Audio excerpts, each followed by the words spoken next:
I'm taking the scenic route to the show tonight, and I just stopped to enjoy the beach for a few minutes. It's beautiful here. The car has been amazing. From San Francisco to LA, I've only had to charge once, which is incredible. I'm a little ahead of schedule, so I'm going to finish up some notes and enjoy the view.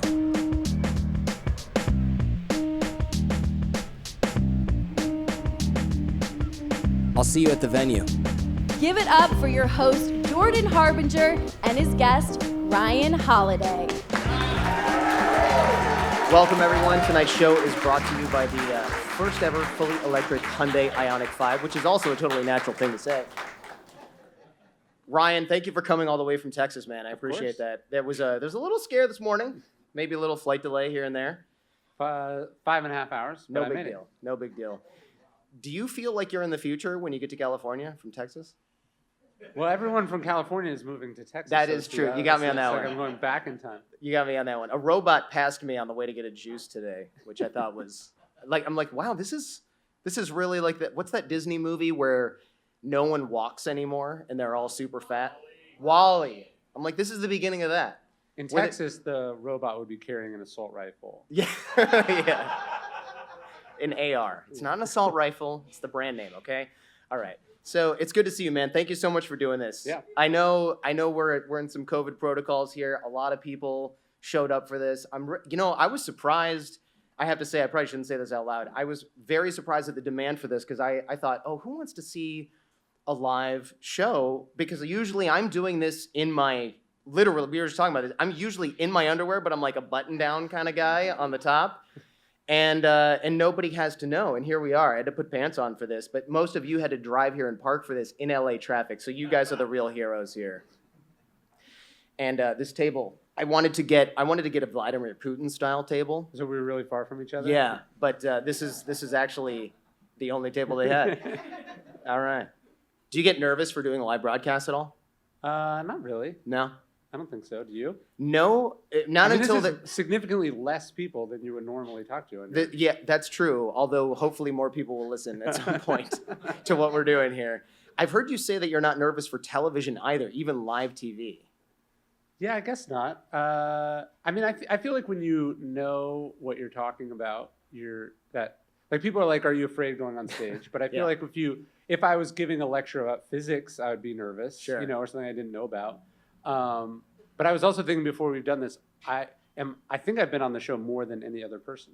That's probably so we have true. A lot of practice. Yeah, we have a lot of practice. When you know what you're talking about, I usually don't really necessarily know what I'm talking about. But you're not talking. That's a good point. Questions. That's a good point. You're the one who has to be ready for questions. Yes. I can just sort of wing it. I think getting prep done though is never easy for live TV. You can do your best. You can be prepared. But you can't really guess what's coming from the interviewer. Well, live TV is weird. Like when you do like cable news spots, yeah. It's a harder thing because you have like 3 minutes or 5 minutes you have to talk. This is an hour or whatever. Mm-hmm. I feel like even if I suck at the beginning, I can probably pull myself out. Yeah, I have enough time. The really tight spots are hard. When you have only a very little bit of time, and then I think you also realize like every medium has its own set of rules, and the people who do it a lot have figured out those rules. So, sort of figuring out what works in each space. But I see it more as like a puzzle as opposed to like something that's like intimidating. That's a good way to look at it, actually. Yeah, because live radio, when you're doing like call-in live radio, when I was on Sirius XM a zillion years ago, a caller can't sit there and be like, "Let me tell you the beginning of this story." You're like, "Nope." Get right to the question. You're sitting there with like Dr. Drew or something. Get right to the question. The worst part of radio and like morning radio shows or then like the cable news spots is actually like when you get there. So you get there like 30 minutes earlier. You're calling like 30 minutes early. And then you have to watch the thing. So like I find, for instance, cable news to be like one of the most toxic things you can put in your body or your brain. Yeah. And so I avoid it at all costs. And then it's like, wait, before I'm about to go do this really hard thing, I just had to watch 30 minutes of Fox News or whatever, and you're like, it's very hard to like keep your equilibrium. And then morning radio, you're having to listen to like, Bobby in the douche or whatever for like 20 minutes. And like, it actually, like, I feel like it takes you out of your normal headspace. And then so it's like, it's keeping whatever the sort of bubble that you exist in as like a person who knows what you're talking about and likes what you're doing. And then it can be weird to like go into the zone. The same when you do talks, they're like I gave this talk a couple years ago. I talked at the NFL owners meeting, and it was the weirdest talk I've ever given. Why is that? That sounds exciting. Well, I mean, it was weird in the sense that the audience was all the owners of the NFL, all the GMs, and all the coaches. So it's like 32 billionaires, then the people you see on television it's like the people know, right? And it's huge. The always looking angry guys. On TV. Yeah. And like they set it up, and they were like, okay, like I was speaking last, and they were like, okay, you'll just sit here in the front row. And I was like, I can't sit here for 2 hours watching I can't watch the whole event and then talk. Right. Like I was like, I need to go in the back and pace like a crazy person, and go to the bathroom like 30 times. And like, I think that when you're like performing or doing anything in public, it's like you have to figure out like how you get into the zone or whatever that headspace you do. And that is hard if all of a sudden you're thrust in a very unfamiliar environment. I think that's why you see like NBA players or whatever, like they're listening to headphones. Yeah, you have the towel on. Yeah, you have to like go into I don't know what you would call it, but you're going into this place and you have to figure out how to stay there. Because if you're, like you're traffic, you have to figure out how to access whatever it is that you do. That's interesting, yeah, because people talk about things like flow state or whatever. And for sports, I understand that. You're doing push-ups or jumping jacks in the back, you get warmed up, stretched out, and then you stay in the locker room, you go to your vaults. I mean, I know a lot about gymnastics, as you can tell. But with a podcast or with a talk, I just kind of, I have like a playlist on Spotify that I never use, but I know is there, and I'll play like half of one song, and then, I'm thinking about things, reviewing notes, etc. But for something like that, it seems like, when you're not in your home with your own clothes on, like you just got off a flight, you're jet lagged. It's a totally different environment. And like you said, you're doing cable news or talk radio, something you said is the most toxic thing, and you're about to contribute to that problem. Yes. And you have to get into that headspace, but also your own headspace of how you're going to perform. But I think just generally, like whatever it is you do, what is the headspace where you do your best work? I think we often are just sort of like winging it. Like we don't think that much about sort of cultivating the environment, going into whatever that, like in my book Stillness, I call that space stillness. Like how do you get into a place where it can be crazy around you, but you've sort of slowed it down, you've eliminated the extraneous, your mind is not thinking of 50 other things. You have to figure out how to access that to do what it is that you do. It's not that you can't white knuckle it or just force it, but it's just that's never where like the best performance comes from. Does it feel still when you're doing it? Because I feel like for me, it doesn't feel still. I'm like checking volume, checking notes, making sure the baby's not crying in my current situation, checking the internet again, and repeat like ad nauseum. Yeah, I guess. I mean, I try to sort of slow that stuff down. I mean, you can be very active. Yeah, I call it neurotic, but whatever. Yeah. I mean, the irony of stillness is that you need it most when you're doing the most. Like you think of an athlete on the free throw line, you think of someone about to compete in a race or about to sing. Like you're doing something that's very physically taxing, but like you have to get to a place where that is the only thing that you're doing. You can't be doing a bunch of other things at the same time. Yeah, always a process, I suppose. I guess the most free-flowing conversations are the ones where I almost forget that the recording device is on. Yeah, and when you like watch like post-game interviews, they're like, oh, I wasn't thinking about it. Or they'll go, what was going through your head when you did X?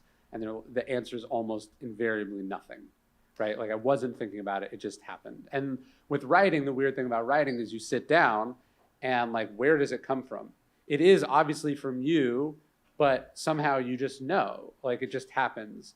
Toni Morrison calls this making contact. Like, what do you, and she talked a lot about like in the morning, like how do you set up your life to make contact? And for her, she was talking about how she could only she found that she best made contact before she heard the word mom. So that meant like getting up very early, right? She would like to watch the sun come up while she was working, and then the first time she heard like, mom, make me, whatever, that it was like over. So that was like her window. And so you got to think about what that is for you. And I mean, ideally you can sort of get it on demand, and I think you can get a lot of it on demand, but I do try to set up my life and my systems. And then when I'm doing something really hard, what are the kind of rituals or processes that allow you to get into that place? I do wonder about that whenever I text you, because sometimes you'll reply right away, and we'll have a conversation. Other times it's like 3 days later, and I'm like, all right, I'm not, I don't push the issue, but I'm like, what is he doing right now? Well, I'm very excited about, I heard that Apple is rolling out, like, you can mark messages as unread in text. Finally. Yes. Yeah, thank you. Yes, applause. Because finally. Yeah, so today. I'm more of an email person for that reason. And so like the problem is I'm usually getting the text and then I'm like, but I'm in the middle of something, I have to do it, and then I just forget that it exists. Okay, good. Yes. I'm the same. I try to, but I feel like, oh, well, if I don't answer, they're going to be like, oh, Jordan doesn't appreciate this. So it breaks focus every time. So I don't check it. So I turn the notifications off, which means at the end of the day, I'm like, oh, 49. Oh, my wife asking all these different questions about what to get from the store, and all these important things are also not making it through. Yeah, that's a welcome advance. Finally, I heard you've sold more books than Marcus Aurelius. Is that true? How many papyrus scrolls have you sold though? Probably not that many. Only since BookScan has been reporting in America and capturing roughly 80% of stuff. Okay, so like 50 BC so, and onwards. Yeah, so for the first 1,800 years, he was. But you could also argue that he had 1,800 years to get up to the speed, and then we're measuring at the same. That's right. He's sold like no ebooks probably by now. Well, a handful. Nothing, none of his new stuff. And I narrate my own audiobooks. He doesn't. That's true. So. Yeah, that's a good point. Yeah, you got him on that one. I noticed your tattoos there. What's going on there? I have obstacle, ego, and stillness. Okay. And then I haven't done the 4 virtues for that series yet. I don't know why I just haven't, but that's all I got. There's a guy here that has an obstacle is it ego is the enemy or obstacle is the way? Yeah, he's got the same tattoo as you. Nice. Although I like the shirt too. I'm fairly sure you got it before you needed 2 reminders. What's your ego situation? Yeah. But he does actually have that tattoo. I saw that and I was like, wow, you must be like he tattooed your book title on his body. That's got to feel good. Not the tattoo part. That definitely doesn't feel good. Yeah. But in making that literal impression on people. It is. It's weird. I try not to think about it. I get that. It's just like odd. Not that you did it. It's like, I think the irony of a lot of creative professions. Dig your way out of this one. You do something because like you want to be like seen, or you want your work to be received. Sure. And then it happens, and then you're like, it makes you uncomfortable. Yeah. So it's kind of irony of like you got the thing you wanted, mm-hmm. and then you realize you didn't actually maybe want that thing. For me, it's less I didn't want it. Like I love the fact that I can, other people enjoy the stuff that I create, but I realize that I spent so many years being like, and then I'll be a cool person. And then when it happens, you're like, well, not that it's happened yet, but in theory, then you're like, oh, I guess I love interacting with people and all this, and I love the fact that it's impressed on so many people, but I'm like almost like blushing, like, oh, geez, I don't require this. So when I meet people, when I lived in Hollywood, I met a lot of people who thrived off that, and they were never that healthy emotionally. Yes. I know it is funny, but it's also like, oh, I'm so glad I don't have that bone. Yeah, I mean, one of the things I talked about in Ego's the Enemy is like, how do you cultivate a relationship with the work where, in the Bhagavad Gita, they say like, you're entitled to the labor, but not the fruits of the labor. So how do you get to a place where that's extra, right? Not why you do it. Because you can work really hard on something, do something that's really awesome. It can be ahead of its time, or it can be swallowed up by news events, or it can be bungled by a publisher or whatever. So you have to cultivate a place where that's not why you're doing it, because it's a really unhealthy way to do it. And some people do it for that reason. They want the attention, they want the adulation, they want the recognition. And I guess it's good if you get it, but there's no guarantee that you'll get it. And it can also be taken away, right? Whether you could get canceled, or you could just become irrelevant, or you could screw it up, or whatever it is, right? You want to cultivate a relationship with the work, or at least what I try to do is, like, I have this book coming out in September, and like I want it to be a success I'm about to do the last round of edits. Like, do you have a title yet? Can we like bump yes, it? Or it's called Discipline is Destiny. It's the second in this 4 Virtues series I'm doing. But like the idea is, I'm not done yet, so I can't say it yet. But like there is this point where you finish, and then it goes to the printer or whatever. Like you can't touch it anymore.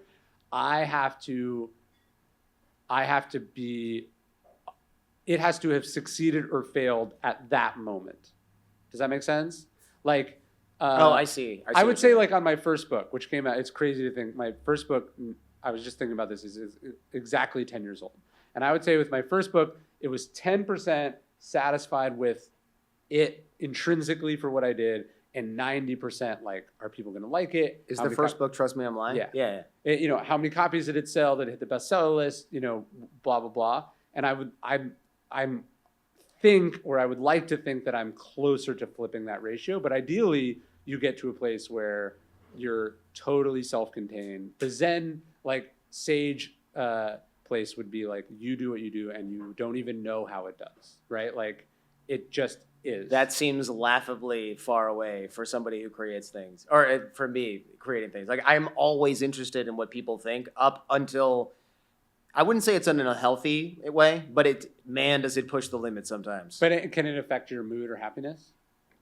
For short periods of time, yeah, certainly. Not like for a day, but for like a few minutes, I'm like, wow, well, that's a bunch of crap. And then I'm like, whatever. It's some dude on the internet, on YouTube especially. It's like, nah. There used to be this site called Novel Rank, and you could like type in your name, and it would tell you in real time the Amazon rank of all your books in every country they were published. Oh, that seems like a bad and addiction. It like for some reason it like closed like 6 or 7 years ago, and I would say that it was one of the greatest moments of my life, because now I can't check it and I couldn't think about it. And then you realize like, oh, every time I've taken some step like in my system or my process that's like insulated me a little bit more from like real-time feedback, or like hearing, like I feel like the work has gotten better, but also my happiness has gotten better. Yeah, that makes sense. That's the equivalent for podcasters of like checking your Apple or Spotify rank all the time. Not that I do that, but if I did, you definitely do that. It would definitely get old really fast. Yeah. So at what point in the book process do you get the tattoo? Like when you publish it, after it becomes a bestseller? When does the tattoo happen? All of these I got before the book came out, and then daring. Because what if they're like, we can't use this title? Well, sorry. No, it is a negotiating. It's a bit of leverage with the publisher. Like it's already decided. It's on my body, and I won't tell you where, so we have to use it. Although, like, so on the discipline book, like I went through a bunch of different titles, and this was the latest ever in the process that I've changed a title. All right. And so like if I'd gotten it earlier, that would have been bad. But I usually try to build the book around the title, so I've known for a really long time what it's going to be. But yeah, I part of it would be, it's not, oh, it did well, I want to get a tattoo about it. I'm trying to get a tattoo of something I feel like I need to be reminded of that also happens to be a book title, which is why I don't have tattoos for my marketing books. That makes sense. Because I was like, what is he going to do if it doesn't become put Big Bird over it or something? What are you going to do? You're so backed into a corner at that point. All right.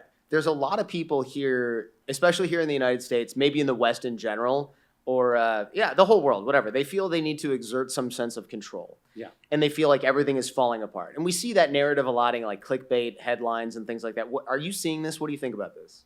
I mean, the world is falling apart. Okay, it's fine. It's not great. I don't think anyone's like, this is how things should be going. But I'm not sure there's been many moments in history where that is the case, right? Like where everything was operating as it should. Like, history is an unending series of disasters and ups and tragedies, right? So this is what Stoicism is built around. Epictetus is the first task of the philosopher is to separate things into the category of things you control and the category of things you don't control. And the latter category is much bigger than the first, like most things you don't control. And yet what we spend an inordinate amount of time and energy on is what is not in our control. So, I mean, it's a tempting thing but it's ultimately a distraction and sort of a waste of your research. So I'm always trying to sort of is this thing that I'm upset about? Is this thing I'm worried about? Is this thing I'm repeatedly checking? Is it a thing that's in my control? Which goes back to about the creative work. Like, you don't control whether you get on the bestseller list. You don't control how the algorithm surfaces your content, right? You control over a long enough timeline. If you do good work, I think generally you'll be recognized for that work, but you control the work. You don't control the recognition for the work. You control if you're a good person. You don't control if people acknowledge that, right? You can do the right thing. You don't control whether it's contagious in any way. So I think as the world is falling apart, it's not that you turn away from the world, but you try to zoom in your focus ultimately to that circle of things that are up to you. And then do you respond with those? You've got these four, well, not you, but I guess Stoicism has these four virtues, one of which you're writing about now. Yes. They're called the cardinal virtues. Okay. They're cardinal virtues in Stoicism. They're also the cardinal virtues in Christianity. People think because they're also the sort of Catholic cardinal virtues that it has a religious connotation, like cardinal. So it's like, are these the virtues from the cardinal? Cardinal comes from the Latin cardos, which means hinge. These are like pivotal things. This is like what the good life hangs on, would be the implication. The idea is, so the Stoics would say, you don't control what happens, you control how you respond to what happens, right? I don't control that my flight was delayed. I do control, what I do with that time. I do control whether I lose my temper. I control how I react to that. And the Stoics would say that you can always control with one of, or perhaps some combination of those four virtues, which are courage, temperance or self-discipline, justice, and wisdom. So you're going to write about each one of those. That's a pretty good. I mean, they gave you a nice list. They of the did. Next It few worked out books. very nicely. Yeah. So I've done the first two, and then on this week I am starting the beginning, like talking about going into the zone. I have in my calendar to start the process on what will be the third book. Wow. The Jordan Harbinger Show, brought to you by Hyundai Ioniq 5. Hyundai is introducing the first ever Ioniq 5. It's your journey at its most evolved, with up to a 303-mile range and other category-defining features. The fully electric Hyundai Ioniq 5 is one of the most teched-out electric vehicles ever. The Hyundai Ioniq 5's long-range capability allows you to drive up to an EPA-estimated 303 miles on a single charge with the rear-wheel drive SE, SEL, and Limited models. The standard ultra-fast charging capability gives you an 80% charge in just 18 minutes, and with available two-way charging, you can power larger electronic equipment inside and outside the car. And with dual 12.3-inch displays and available features like premium head-up display with augmented reality functions, Hyundai's digital key, and Bose premium audio, the Ioniq 5 is definitely one of the most tech-forward electric cars on the road today.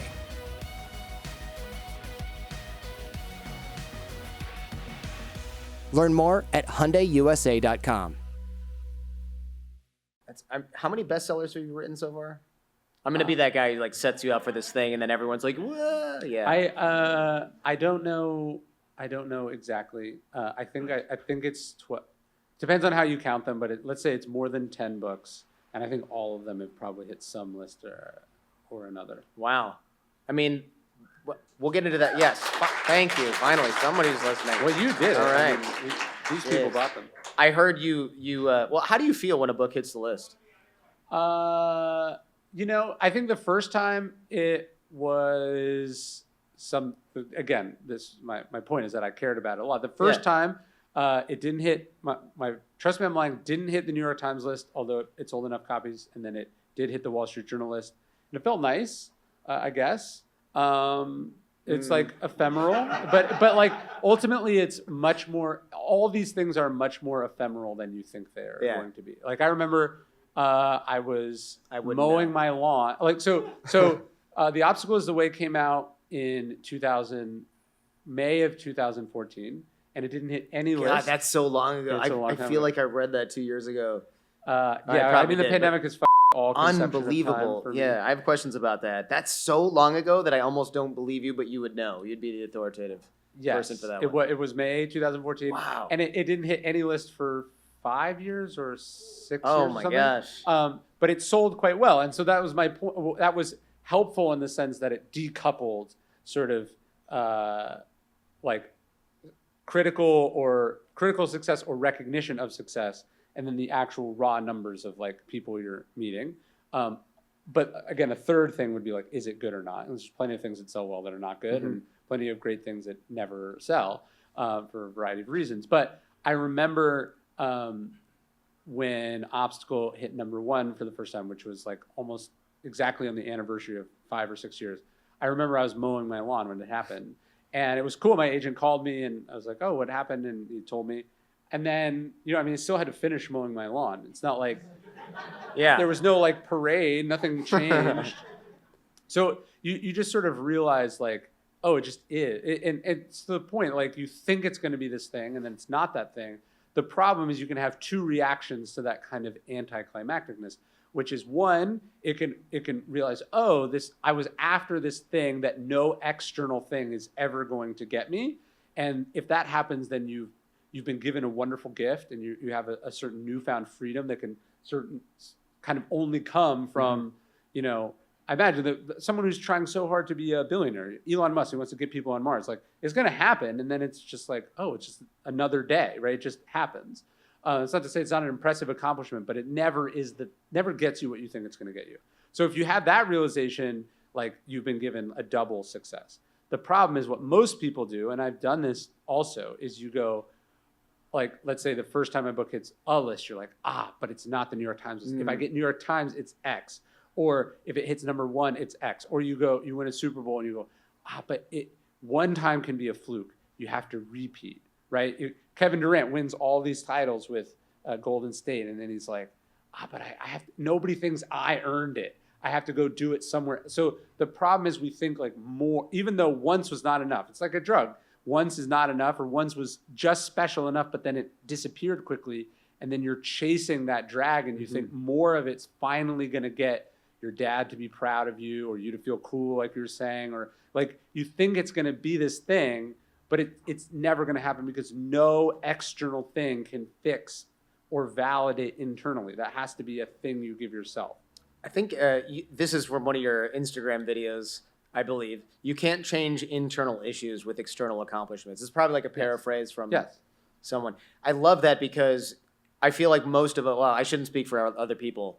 So many people I know, including myself, will try to change an internal issue with an external accomplishment. And it's so hard to get over that habit. And the problem is it's a very powerful driver, right? Like you can see how, especially in a capitalistic society, we would be, that would be a powerful sort of motive force that makes the world go round, right? If people felt good after doing this one thing, it's probably an evolutionary force in some way, right? Sure. If you ate one time and then you're like, I'm full forever, like you would die. Yeah. The insatiability of the human species is probably responsible for all our great art and accomplishments and inventions. That's why we don't stop and go, hey, ancient Greece, life in ancient Greece, that's good enough, right? Like it's why we don't settle, and it makes sense collectively. But individually, it is also a recipe for misery. So you have to figure out this way to go like, how can I do what I do from a place of fullness that's motivated by like, I genuinely love it. I'm genuinely trying to express this thing. I am having fun while I'm doing it, and not I will feel good when X happens, right? Or like, you ever talk to someone and they have a number? Like they have a number, like an arbitrary number. Yeah, they're like, when will you be good? Yeah. And the number's always like absurd. It's always like $20 million or whatever. And it's like, you guarantee if you get $20 million, it will, first off, the number will immediately change to another one, and it will be anticlimactic.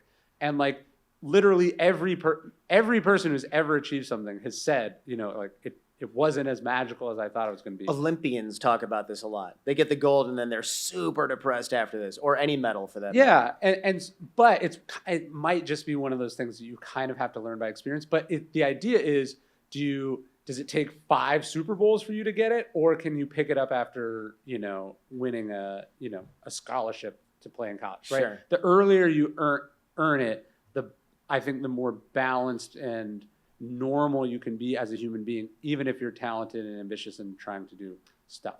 How many million more books do you think you need to sell to hire a landscaper? I don't know the answer to that question. I do like one of the blessings or the curse of success is Cutting your own lawn. Are you really going there? Is this no, what's no. happening right now? Whether it gets you to a place of enoughness or not, Uh-huh. and you can see how insatiability would drive you to certain heights, but then when you really study the lives of those people, it never feels like that success is particularly fun. Yeah, it's a little, in a way, it's kind of depressing because nothing's ever enough, but also that has to be liberating because you realize, well, if nothing's ever enough, then I can be satisfied with what I have. But it's so much easier if you just had a little more. Well, to me, the more interesting thing is, can you be great at what you do or world class at what you do and not do it from a place of emptiness, right? Like in a way, like, oh, like, why are you doing this? Well, I feel like a worthless human being if I'm not doing X. Like that in a way feels easier to me than doing it from a like, no, I'm like a normal, well-adjusted person and I do what I do at a level that, has impact. I've heard you say you cultivate a new identity each year. Did I get that right? I don't think so. No? Okay. Maybe. You talk about these New Year's habits and you cultivate like maybe it's a new element of your identity. Not like you change your name every year. Yeah. I don't know. I mean, I Go to the guess. DMV. I mean, you are, I think there is something special about the turning over of a new year where you get to like sort of decide, like who you're going to be or what you're going to do. There's also something kind of sad that we like only in January though. Like, yeah. If like I have a bad habit in June, I got 6 months, 5 more months of meth. Yeah, exactly. You do have the ability to do that at any time, but there is something nice about the calendar turning over. Yeah. You mentioned like leave your running shoes where you can see it because if you cultivate this, I guess it's a habit in a way, but also if you're stepping over the running shoes, now you're violating the identity. You talk about Taylor Swift, right? Who had mentioned she looked at herself and had like decided to make this big change. Oh yeah, I remember. The Taylor Swift Netflix documentary is actually very good, but she was talking about this sort of pattern. I think it was like an eating disorder thing. She was saying she was like looking at a picture of herself, and she could feel the pattern starting, like the spiral that starts. And then she was talking about, she was like, no, I don't do that anymore. She had this, and I think this is sort of what cognitive behavioral therapy is rooted in, which is itself rooted in Stoicism. But I think the idea that like we have patterns or loops that we get into, and recognizing what those are and deciding which of those you're going to continue to indulge and which of those you aren't. And like, I think making that choice, I think is a realizing one, you have the power to make that choice. And just because you've done something for a long time, just because you always do something, like people do this often where they'll like explain a certain behavior they do as if it excuses said behavior. And it's like, no, that's just an explanation. It's not a justification of it. That doesn't mean it doesn't suck for everyone around you, right? It's like, no, I'm anxious because, my mom did X, Y, or Z. That doesn't make it less crappy for your family to be around you. So like recognizing those patterns and deciding which of those patterns are connected to the person that you want to be, I think is a very powerful and empowering idea. So we cultivate habits, identity to control what we can control. Yeah. And we leave the rest up to fate. Yeah. Yeah, the Stoics would say it's not that you leave it up to fate, but it's you're going to focus on how you respond to that. I'm trying to lead you into a more fati here. You got to make it easy for me. I see, yes. Well, the Stoics say that it's not just even accepting what's outside of your control, but like genuinely embracing what's outside of your control as like an opportunity. When the Stoics say that the obstacle is the way, which is Marcus Aurelius, the impediment to action advances action, what stands in the way becomes the way. He's not just saying you sort of shrug your shoulders and just, it is what it is. He's saying that, and he's also not saying like this thing that happened to you, someone dying, you getting fired, losing your leg in an accident, whatever. He's not, oh, it's wonderful, like good for you. What he's saying is that thing presents to you, if you accept it, which you have no choice but to do. You can choose not to accept it, but it doesn't change whether it happened or not. But when you accept it for what it is and you embrace it and you say, within this is an opportunity to practice, to be excellent in some form or another, to practice something, to be something, to do something. That's what the obstacles away means. That's ultimately what amor fati means, which just translates to a love of faith. So it's not even like, okay, but yes, this is what I was looking for, and this is how I use it.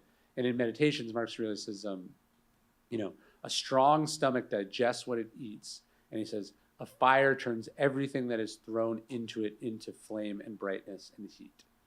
So the idea being that you cultivate this kind of will inside yourself that takes the things that happen to you and uses them to some positive end. It's not that it's wonderful that your mom died, but that it did happen. And so what changes are you making in your life in response to what you learned or what you went through that makes you better for having gone through that thing? Some of those come later though, right? Because like some of you remember when I had to restart my show, some of you are newer and didn't see that. But me and my producer, Jason, who's here tonight, we weren't like, oh, great, we're not going to sleep for weeks. Professional career is probably dead in the water. This is great. Yes. Let's savor this. But in retrospect, right? 2020 hindsight, probably the best thing that's ever happened to me. And I mean that. And I know people, like when people told me that though, I wanted to punch them in the throat. But it's like, it's funny though. So like, if that's where you're going to end up, why are you torturing yourself now? Because you don't know that's the end. Though. But when is it not the case? Well, I don't know. I there's don't want to almost find out. Nothing in your life that you look back to that happened, and you're like, even the worst things, you're like, but even though I didn't like it, even though it was awful, it still got me where I am now, which is like something I like and I'm proud of. And you realize that it's inseparable from, there's no way you could have gotten where you are now without that thing happening, right? But that was also true at the moment, right? It's like, I forget where I heard this, but so I'm stealing it. But they were talking about like in time travel, like every time travel movie, they're like, if you go back in time, you can't touch anything, right? Because it will change. But then, like in our own lives, we're like stuff happens, and we like wish it was otherwise, or resent it, or we fight against it, as if it's not contributing to where we're ultimately going to end up in the future. I suppose that's true, and that's comforting, but it's all in the moment. It's just like, well, this still sucks, though. Yeah, but I guess that's part of you got to keep that coin in your pocket. And I think if you see it, it's not like, again, it's not these sort of rose-colored glasses. It says like something bad happened, and you're just like, oh, it's wonderful. It's that you have the power within you to change that thing into, or change yourself in response to that into someone you want to be, or someone who is better for having gone through that, right? It could have been the worst thing that happened to you. You're like, all the things you were worried about when that moment happened. And I remember we were talking about this other time. Yeah, you sent me a book, actually. That's right. Which book did I send you? Oh, man. It was, I don't remember the title, but it was like so black and white drawings. Impact. No, we read that thing over and over, but it was like a very small book with a bunch of, this sounds so dumb, with like pictures and drawings on it. And my wife and I were like, this is really helpful right now, but I can't for the life of me remember the title. I literally have no idea what you're talking about. You said, this helps me through a hard time. You just mailed it to me out of the blue. I was like, this is the nicest gift ever. Of course, now I sound like all the things you were worried about happening, you could have ensured that was true, right? It could have been the worst thing. It could have been the worst thing that happened to you. It could have been the end of your career. Those were choices you could have made, right? By not doing anything. I thought about by throwing it out. Right. Yeah. Right. It's like it's like you could fail, but you could also guarantee that you fail by quitting, right? So it's Thankfully, I wasn't qualified to do anything else at all. So that helped, actually. Well, I think we often also underestimate, like it's not like it magically, that 3 days later was the best thing that happened to you. No, it took like 8 months for me to be like, okay, this is not. But it was a lot of work, and those sort of gains were cumulative and then compounded, right? So it's also like, I think we underestimate the process too. Like the book I'm about to start, in my mind, it feels like, as the way my schedule on the books works out, it's hard because like I'm finishing one and the other is just a vague idea in my head. And so that seems like a very unbridgeable gap. And I went through this when I was writing Discipline, because it was the same time roughly last year. And I was like, there's no way this book's coming together. I don't know who the characters are going to be. I don't think I have the material. I don't know if I'm qualified to do the book. I don't know if I want to do it. Like all these thoughts were running in my head because I was comparing it to the book that I just finished. And as I was going through my note cards, which as I do all my books, I noticed and sort of going through them, I found a note card that I'd written to myself, and we can sort of send messages to ourselves in the future this way, I guess. But I was like, you will probably not think that this book is going to come together, but if you show up every day and do your note cards, the book will reveal itself. You wrote that in your notes for the book. And I said in June when you go through your note cards. Wow. Like I don't remember when I wrote it, but I wrote this note to myself that I needed like several months later, and it was true. It wasn't the next day it magically came together, and there was really no point in which it just was all there, but a little bit started to come together and a little bit more started to come together, and I did those things, and over time, eventually, the process, there's a great writing rule, like just a couple crappy pages a day. A couple crappy pages a day eventually got me to a rough draft, which I edit, and now it's there. And I have, when you've watched the process, like the sort of daily grind of work or work on a thing pay off a few times, this is actually what success helps you with. It's not like, oh, I'm amazing and people love me. You're like, no, if I do these things, like stuff comes out the other side. And having done this now, at least 10 times, I at least more or less trust, like if I show up every day and I don't quit, I'll get something that's not embarrassingly bad. That's a low bar. Yeah. Low bars are helpful though. Yeah, I mean, people are like, I just want to be like a supermodel or something. You just want to be in amazing shape. And it's like, what if you just started eating healthier and you just sort of saw what happened? I was talking with Kobe Bryant after our interview on the show. That's a nice name drop there. Yeah, no, I know. I thought about not including that, but then it didn't make as much sense. Your friend Kobe. Yeah, we go way back. Afterwards, we started talking about our kids, and he actually really lit up. And it was basically his only focus after getting out this book that was about like a girl who played tennis in a magical land, a children's book. And I was really impressed that one of the most famous athletes in the world was not prioritizing fame, not prioritizing money, recognition, but instead was focused on his kids.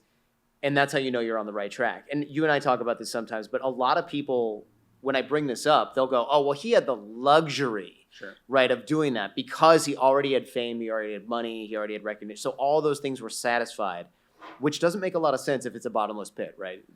Yeah. I think that might be backwards. I remember I read an interview like right after, or it was an article by a reporter that had interviewed Kobe Bryant a bunch of times. This was right after he died.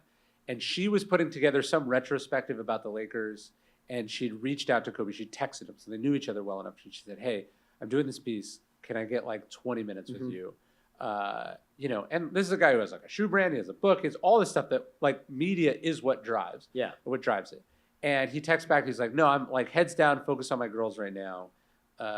Like hit me up in a couple weeks. And he had no idea that he had like 7 days left with them. Right. And I that's a haunting story, but I think it's also a powerful story because like, you don't know. Like part of the reason we neglect things or people or ourselves is that, as the Stoics say, we assume we have unlimited amounts of time. It's not that life is short, it's that we waste it because we think we have a lot of it, right? And I think as a parent, as a creative, as a person who's trying to do whatever it is you're trying to do, the ability to say no to stuff that you want to do, stuff that other people think you should do, stuff that would be good or lucrative for you to do, it's hard. It's really hard. I have an email in my inbox that came earlier today for like a significant amount of money to do a thing that I don't really want to do. And my instinct is like, it was immediately like, I don't want to do that. It doesn't sound fun. I wrote no, and then I deleted it and went back to unread. And I was like, unsend. There's a part of my brain that was like, find a way to justify doing this to yourself. But I know I need to say no to that thing. And the ability to say no to those things is like a superpower. And it's a superpower because it's a superpower because really powerful people are very bad at it. Like extremely bad at it. Yeah. Like I speak at a lot of conferences and it's like, I know why I'm there. You're worth $7 billion. Why are you here? Right? Yeah. or like they need that applause that you're going to give us after this podcast. It's hard to say. It's hard to say no to things. It's really hard to say no to things. And it's obviously harder earlier in your career. It's hard depending on your socioeconomic position. It's harder at different places for different people, totally. But I once heard this quote or this observation by Sandra Day O'Connor, the Supreme Court Justice, and one of her female aides was saying what she so admired about Justice O'Connor was that she never said sorry before she said no. Mm-hmm. She just said no, and she was like, I never met a woman who just said no, because like the instinct was to please or to feel like she had to do more than everyone else, right? And she was just like, no, I don't want to do it. And that is really powerful and important. And I think when you have kids, one of the helpful exercises for me is realizing that when I say yes to things, I'm saying no to them. Yeah. Or I'm stealing that time from them. You write about that in the Daily Dad newsletter, dailydad.com, that I subscribe to. And you write about that and many other things, actually. But that has stuck with me because I'll be like, oh, I don't have anything else to do. Wait a minute. Of course I have something else I could be doing. Yeah, you signed up for a lifetime obligation to this little person. Yeah. And then somebody asks you to do this thing that you don't want to do, but you say no, you won't say no. Or you say maybe, and you just hope it'll like go away. Yeah, been there, done that for sure. Yeah, or you just I think like having kids also helped me. The pandemic too, but just be like better with boundaries. Yeah. Like I will do that, but I won't do any of that other stuff you're asking me to do. Like to just be able to really clearly say what you're comfortable with, not comfortable with, and own it, and not feel uncomfortable about it or awkward about it. That's like, it's not just like you deserve it, but like it will also make you better at whatever it is. It's funny you should say that because as I started cultivating those same types of things from reading the Daily Dad and the pandemic and stuff you and I talk about during podcasts when you're kicking would-be landscapers out of your bookshop, I have also realized that when other people say like, oh, hey, look, I can't, I'm like, don't even explain it. 100% okay with it. Because the boundaries, when you get your own, you realize that these are, hard for other people to put forward, but so much more important than you ever imagined. So I don't bug people for most things. I did bug you to do this, but whatever. That's aside because I knew you'd be great. But aside from that, I will never bug anybody or like try and step over those boundaries for that reason. Yeah, and I heard from someone, they told me like if you just say you have a rule, people will respect it. Like I have a rule, I don't do live podcasts events, and people will be like, oh, okay. Yeah. That sounds serious. Yeah. And so the like Jordan Harbinger Show must have been pretty bad, horrible. So if you say you have a rule or made a rule after. but also like my wife, like I'll be like, I really don't want to do this. Like, how do I say no? And she's like, just say no. And then it's like, you're not weird for saying no to something you don't want to do. Yeah. You don't. The problem is when you're like, no, because you give these reasons, and then what you're really doing is giving the person. You're telling if you just say no, like I can't, I won't, or whatever.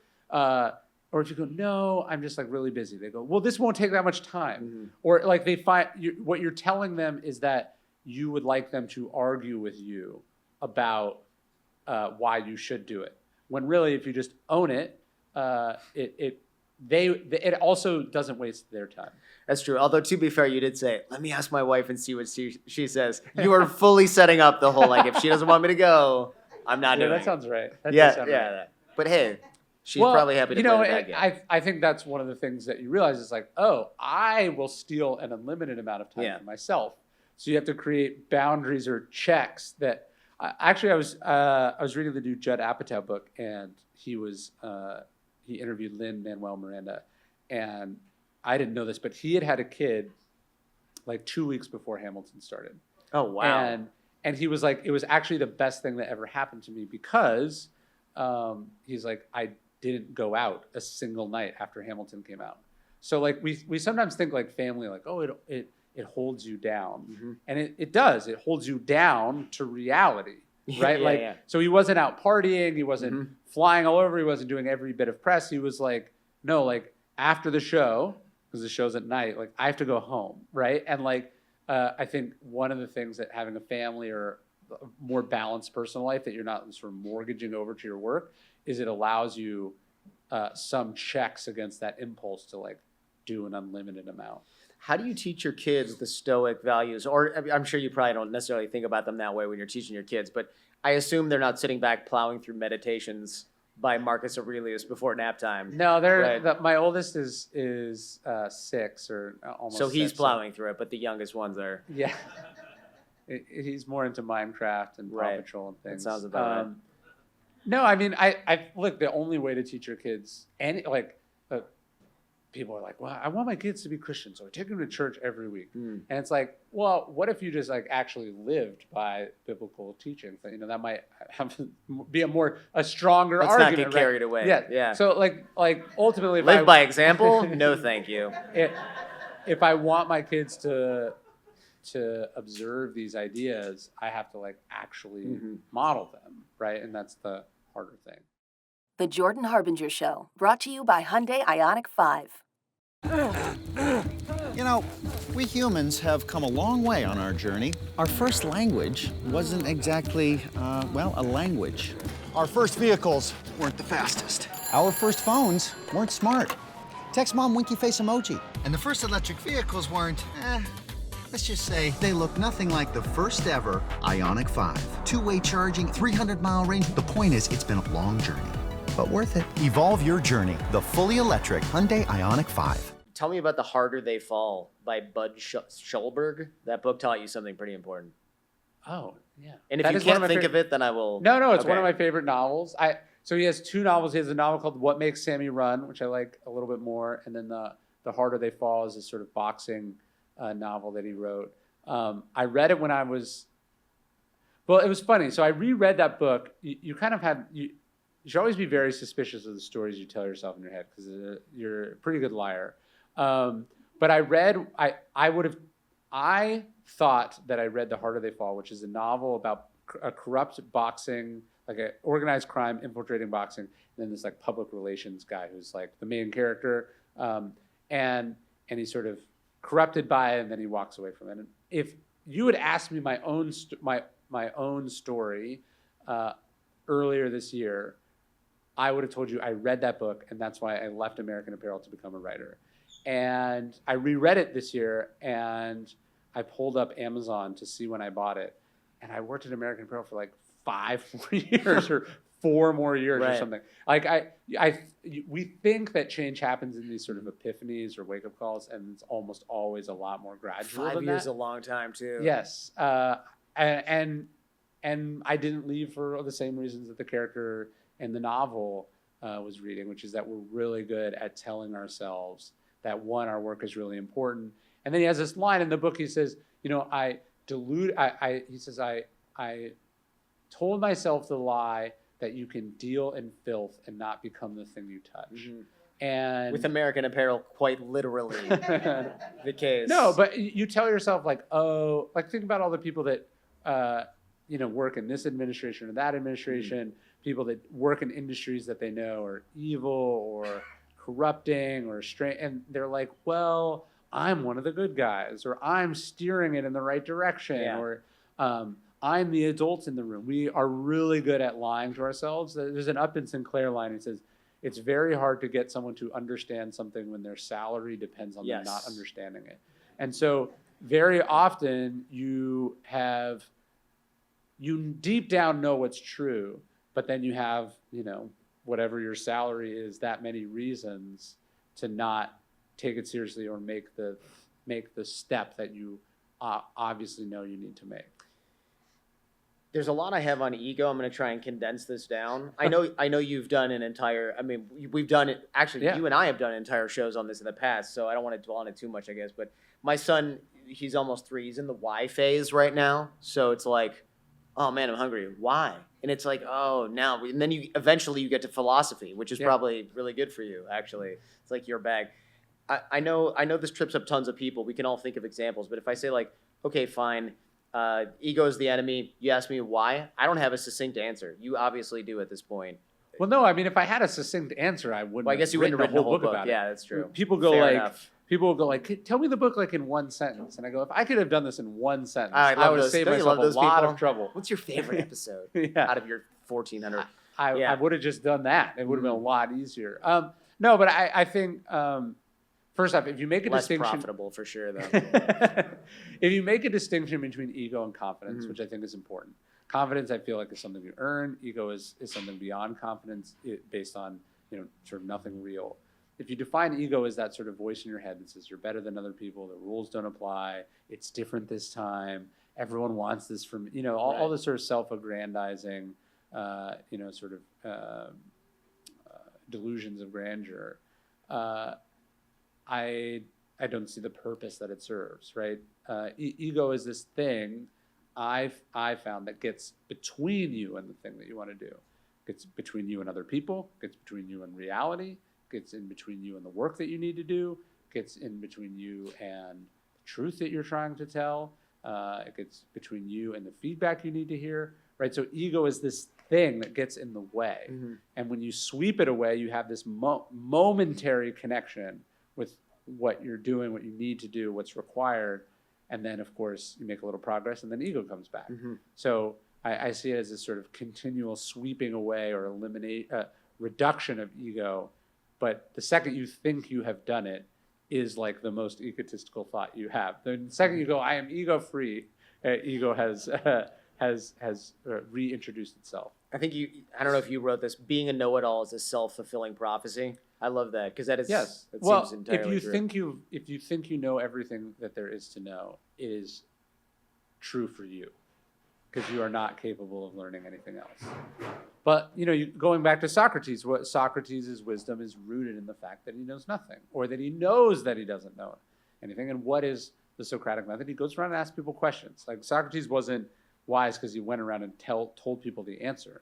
He went around because he asked, like your son, why, and eventually discovered something in the process of doing that.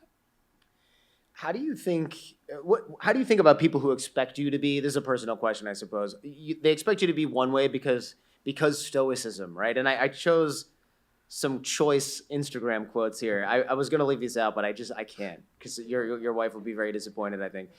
You want to express your honest beliefs, right? You've got a lot of IG drama. I'm not going to say these people's handles here because it probably I'm very concerned about where this is going. Yeah, one guy said, this is after you gave a speech about tearing down these Confederate statues. Yes. I'm sure you remember that post. Somebody said, why choose to move somewhere and then start agitating for that place to change because you don't like something about your new home? You use social media and your platform to magnify your paternalism and amplify your shaming techniques. Live and let live, man. And this is a guy that we both know, which I was surprised, but not surprised. I'll show you later. Okay. I'm not going to put it on the live stream. This is one reason that I do check the comments less than I used to do.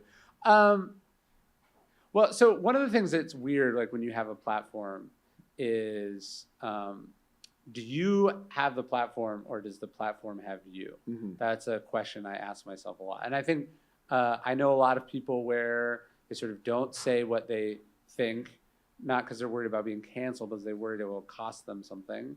And that doesn't seem to me to be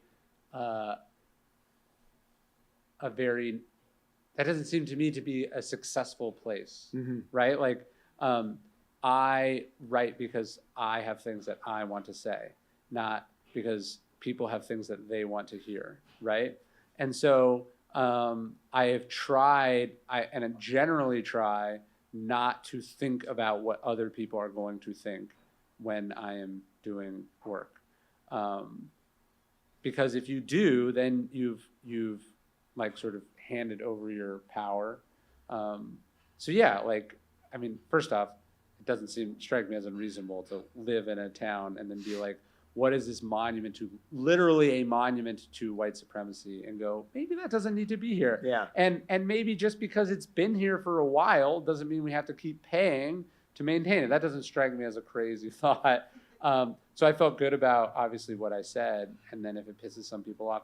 The other thing that's funny is when you piss people off, they're like, well, I'm not going to be a fan anymore or whatever. And they don't realize that, like, not only do you not care, but maybe the reason that you said it was specifically to filter out said people. Mm-hmm. Like, one of the weird things, like, it sort of hit me somewhat recently, I guess maybe surprisingly recently, but like, as the platform, particularly Daily Stoic, grew and grew and grew, I realized that like people came to it for different reasons, right? And like people heard about it because I did some weightlifters podcast, and now there's like these meatheads that are following it, and then Nothing wrong with meatheads. no, just Don't like unsubscribe. They came to it thinking it was one thing, Right. and I could continue to have them as fans if I didn't disabuse them of that incorrect notion, right? So like they thought Stoicism, for instance, was just, it would certainly be better for me financially and easier for me as a human being in the world who doesn't like people saying mean things to me, to only talk about the elements of Stoicism that people like hearing about, right? About individual resiliency, about productivity, about not having opinions, about like it would be easy to focus on just the sort of individualistic elements. But as it happens, one of the 4 virtues is justice, right? Oh, yeah. Like How inconvenient. Dang. and you know, when I write about the other things, and it turns out that it upsets the people who wanted the version of Stoicism that made them a better sociopath, you know, like that's just where we part ways. Yeah. And that's I'm it's not that I like that, but I can't like that's just what it is, right? That I can't pick and choose. Yeah, I could have spent the weekend. I did pick up some choice ones, but as I reread them now, I'm like, woo, maybe not on the show. Like, there's some bad ones. What's weird is when you get crazy, like if you get crazy comments from some like anonymous thing, and you're like, is this a troll? Is this a real person? Is this a robot? But then every once in a while, you'll get them from like people with like blue check marks, and you're like, whoa, okay. But it is what it is. Yeah, it's I mean, I say surprising, but also you're like, well, I kind of know that guy, and it's not. But you do see a lot of, it just shows us how divided many people are in many ways. But a lot of the stuff, man, they really do try to cut deep. I know that your wife actually noticed, because what did she say? That Jordan Harbinger has entered the chat whenever I reply? Yes, you're always there commenting, which I wouldn't say always there. Sometimes You're just sort of there with the popcorn to watch. Yes. Tell me about the plague that infects your character, like literally and metaphorically, actually. So I think what I love about the Stoics is that they were real people writing real things in the real world that they live in, which is, although very different from ours, not that different from ours. So obviously I intellectually understood, for instance, that Marcus Aurelius was writing during a pandemic. He lived during a pandemic. In fact, they named a pandemic after him. It was called the Antonine Plague. Sort of like how we called it the Spanish flu, even though it's from Kansas. Oh yeah, because they were the only ones who admitted that it existed. Well, no, we took it. Like it started here, and then we put a bunch of people on boats in the First World War and sent them over to Europe, and they brought the plague. They brought the 1919 flu with them. But anyways, it's called the Antonine Plague. It wasn't his fault, but it happened when he was the emperor, so it's called the Antonine Plague. So I intellectually understood that some of Meditations was written during a plague, and that he may have even died of it.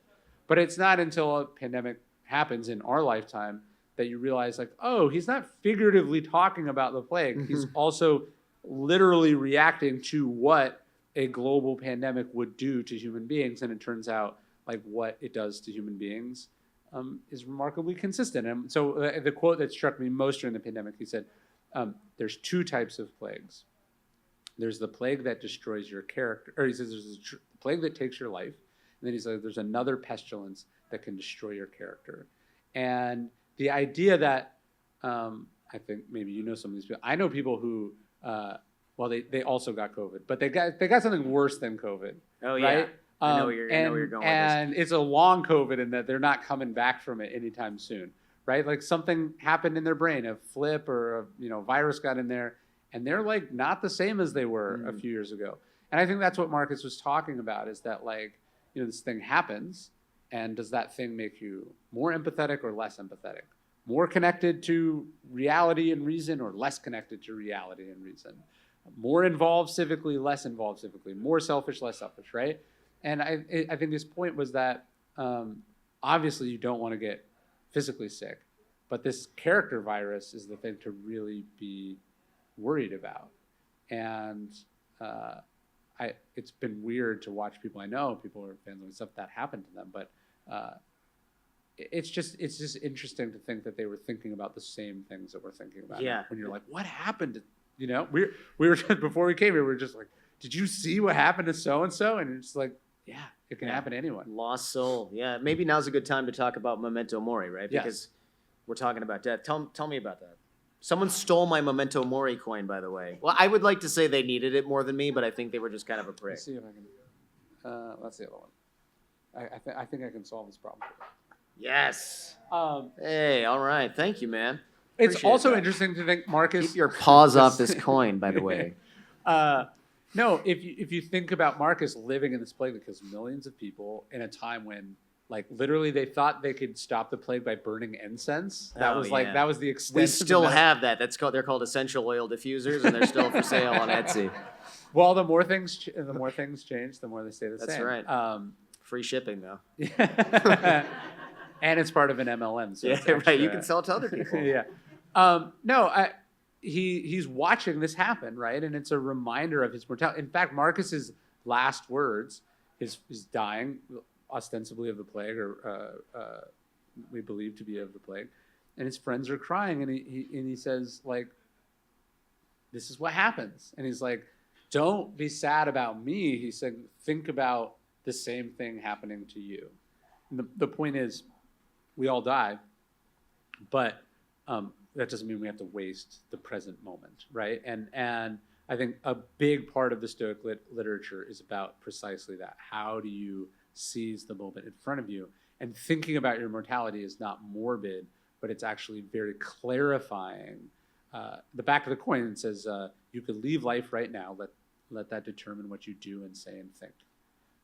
And that's what memento mori is about. And again, if Marcus Aurelius had to remind himself of this, when you literally could die at any moment of, like, cutting your finger and getting infected, like, the idea that we wouldn't need that reminder when our average life expectancy would stun people living in the ancient world, to me, it's extra important that we have this practice. Thinking about it for yourself makes a lot of sense. What about thinking about it for other people in your life? I mean, people you love, not people you actually you go want around to... and like, hey, by the way, you could die at any moment. But one of the most haunting passages in meditations is Marcus Aurelius says, as you tuck your child in at night. Yeah. You don't tell them, but you tell yourself that they Hashtag could bad go parenting. at any moment. Yeah. And it's extremely hard to do. And the fact that it's hard to do, I think, is part of it. The idea is not detachment. The idea is presence, right? Your kid's like, hey, can we read one more book? Yeah. And you're like, no, I got to go. You don't have to go. You don't have to go. And there will come a time in your life, hopefully just because they're a little bit older, but it could be for more tragic reasons, when you would give literally anything for the opportunity to do that one more time. And you have it now, and you're rushing through it because you're streaming something, or because you left your phone in the other room. I mean, it's game 5, but I get it. Yeah. Yes. Yeah. So this moment you have it now for sure, and yet you rush through it. And I think what the Stoics would say, I think this is the most powerful part of it, the Stoics would say is that what you're rushing from is life. Seneca says, don't think of death as something in the future, but think of death as something that's happening now. That he says the time that passes belongs to death, which I think is a really powerful perception shift. That death isn't this thing that happens once, hopefully when you're 86 years old. Death happened every day of those 86 years. Because once time passes, it's dead. And the person that you were in that moment is dead. And nothing can revive it, and nothing can get more of it. All you have is that present moment. How do you choose to spend it? That's what matters.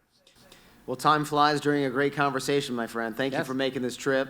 Special thanks to Hyundai for sponsoring the show and making this happen. And thank you all for coming out. Amazing. Thank you so much.